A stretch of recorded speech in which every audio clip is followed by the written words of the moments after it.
Hello and welcome to the Geeks 40k channel.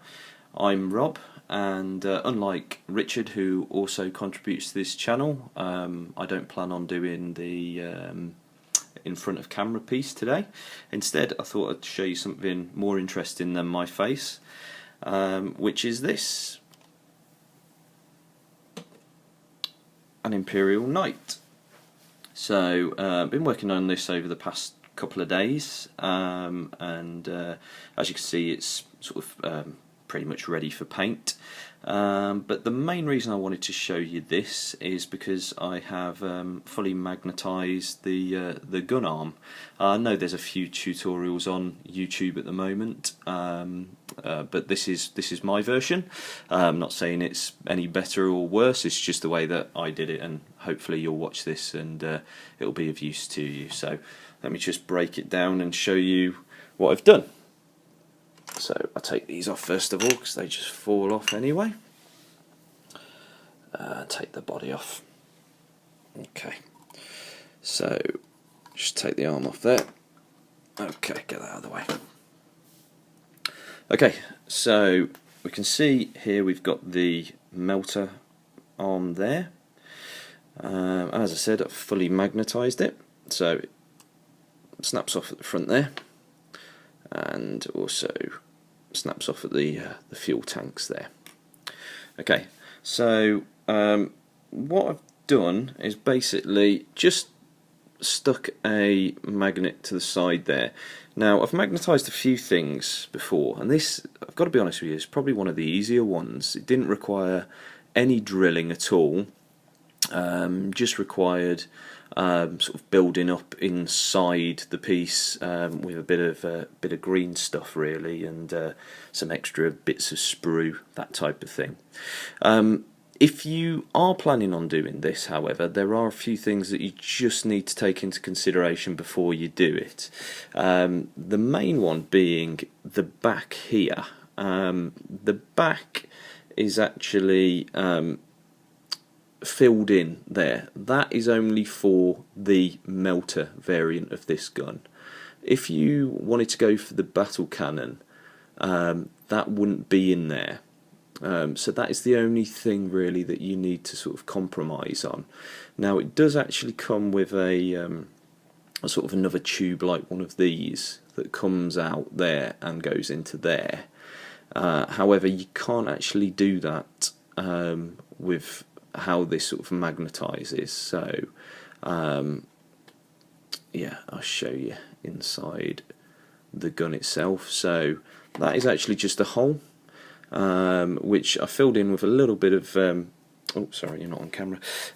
Filled in with a little bit of extra sprue, and then put a magnet on it and green stuffs around just to sort of make sure it holds nice and firm. So really easy. That's a 6mm magnet by 6mm by 1mm. Got off eBay, quite cheap. I think they're a couple of quid, something like that. So easy accessible. So that's that there. Okay, so the fuel tank here is actually quite flush when you put it on the main housing of the gun. It actually sort of goes round like so. So it's actually quite hard to get a decent sized magnet in there, so I was a little bit worried that it wouldn't stick, but what I've done is that's just, I think that's a 3 by 1mm magnet, just sort of glued and then embedded in green stuff. It seems to do the job, so yeah, quite happy with that. So the battle cannon variant. So there we've got the ammo container, whatever you want to call it, and inside what I had to do there is at the bottom I just built it up with some extra bits of the end of a sprue, and then stuck the magnet in and sort of embedded it in green stuff again, so that's nice and tight in there. That's not going to sort of tear out at all. So that just attaches to the side there, nice clips on. So as I said earlier about the cable that comes out of there, that actually shares that same point. So that's the only thing really you need to sacrifice if you're planning on doing this, is cutting that from there so it doesn't interfere in any way with this. So yeah, but you can see that's nice and flush, sits quite nicely. And then the battle cannon itself has an extra part to it, which just slots in here, which is the ammo container for the stubber. So what I did there, a nice 6mm magnet fits perfectly in there. So just glued that in. Glued again, built up with some sprue behind. There's a bit of a sort of a cross frame and then green stuffed in there. And then the ammo for the stubber, all I did, just put a little 3mm magnet on the end, so that then clips nicely to that there, which means that then with the two magnets that I've got inside, just clip them together, that clips on there, so there's no nasty gaps or anything. It's just as it is, as it would be, should I say, if you were to have actually glued it.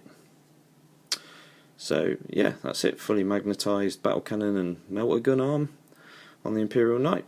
So let me know what you think, guys. If you like the video, please click the like button, subscribe.